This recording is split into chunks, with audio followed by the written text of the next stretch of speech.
Hey guys, it's Casey with Top Branch again. Today we're going to be showing you the palm tree cut. You're going to need a saw, you're going to need some wedges, and a center home device. You can really use any old wedge, wood, plastic, metal. We try and stick away from the metal ones just because if you end up hitting it with your saw, it doesn't end up dulling it because you never know, sometimes you get a little close. So it really doesn't matter. For your center home device, axe, could be hammer. I use it like hammer. It's a shorter throw length to be able to get the energy that you need, and it's a lot of times a hammer is a little on the heavier side versus an axe is usually pound and a half. I like a 3-pound hammer just because when you want to drive them, you can drive them. Today we're going to be felling this little maple right here. It's got a little bit of a back lean, so today we're going to show you what to do and how to do it and how to get it to where we want to go. What we're going to end up doing is we have to know kind of which way we want our tree to go and kind of look at the tree, kind of look up at the tree to see kind of where everything's leaning so we can kind of plan on the type of cut we want to do. First, we're going to make our face cut.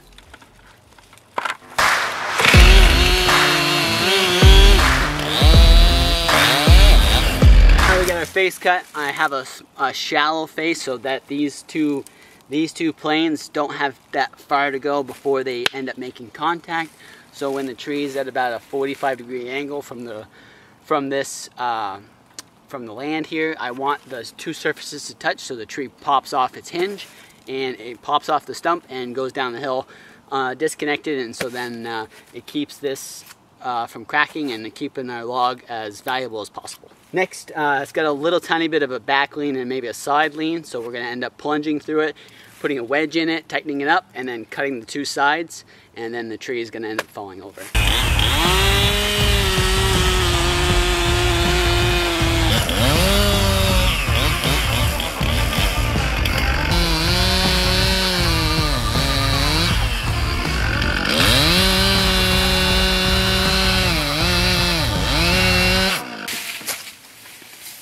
This little root flare here is going to give me a problem when I'm trying to end up cutting the back two portions of this the back strap of this tree. So I'm going to take this guy out so I have two nice surfaces to work on, and I can see where my two cuts are going to end up being. And now what we're going to do is I'm going to take this wedge right here, and we're going to just pound it in until we hear a nice little ring.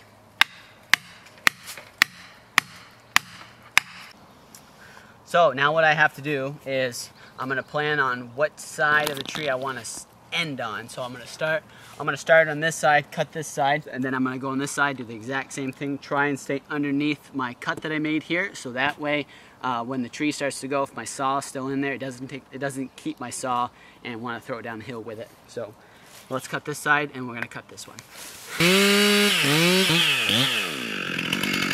A little bit of a trick I did on this side was I had enough space between my plunge cut and my wedge that I was able to just go right inside the same exact slot. So that way I can feel with the saw exactly when I'm through my bore spot, and we'll explain the stump when we get it on the ground. But now let's cut this side, and we'll tighten the wedge up before we start cutting on this side. And I'm going to put another one on the other side so that way I got two to help me out to push this tree over. Okay,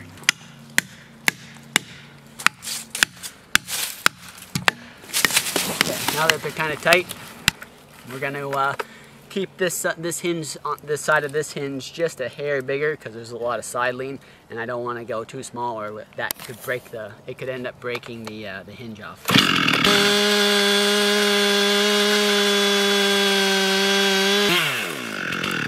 Is going.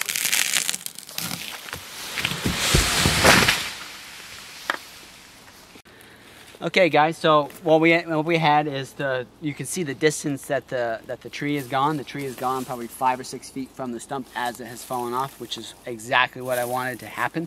So that's why I did what they call a Humboldt cut, where it's flat on the top and then your 45 or your angled cut is on the bottom of it. So step one is I made my face cut. Step two is I ended up plunging through the face of it, and I came out the back of it. What we ended up happening, if we put our saw here, is I ended up plunging this way, come right through, and this is a spot where I can put that put that wedge, so that way if there's a lot of back lean or if there's a lot of side lean, it allows the wedge to be in there before the tree decides to settle on that. Once you have your wedge in there, there's going to be 2 solid pieces of wood that are right here, and you're going to have to cut those off. Either you go above or below. On this side, I actually went in the same exact slot as it because I made this wider than my wedge. This side I was below it because this is the side I finished on. It allowed for, if the tree decides to go while I'm still sawing, it doesn't take my saw with me, especially if it's unexpected or anything like that. These 2 surfaces that you cut here, you're going to end up trying to put extra wedges in there if you have to really push the tree over. And that's basically what we always call the palm tree cut. Using this on small diameter trees that have a lot of lean, either a lot of back lean or a lot of side lean, or if you have a lot of different size wedges. If you have wedges that are longer or you have wedges that are shorter, the longer wedges won't go quite in as far and have the lift that you might need, so you end up boring through the face of it. It will allow for the wedge to continue through the face of the tree, but also keep lifting the tree up and getting it over into where you want it to be, versus bottoming out, hitting your hinge and not allowing it to go any farther. Some of the times when you might not want to do this are very, very far and few between. If you end up having a really big tree where you need a lot of hinge, this ends up minimizing how much hinge you're going to have proportionally for the diameter of the tree. So on really, really big trees, you're not necessarily going to have to do this. Also, some things to consider before you do this type of hinge is it's relatively more of an experienced person should be doing this. You have to know the boring technique. If your chain is also too grabby, if the rakers are brought down a little bit too low, what ends up happening is you'll have a lot of chattering. And if while you're boring into the face of the tree, if the chainsaw is chattering a lot, it will end up walking one side or the other side, and it will actually cut a part of where you want your hinge to be. So that's on a situation where with your saw, if your saw isn't tuned correctly for this type of cut, then don't do it, because it could not lead into where you want it to go. If you have any more techniques you guys want to talk about and want us to show, we'd love to do it. Put that in the comment section below. Remember, always like and subscribe, and we'll see you guys in another couple videos coming right up.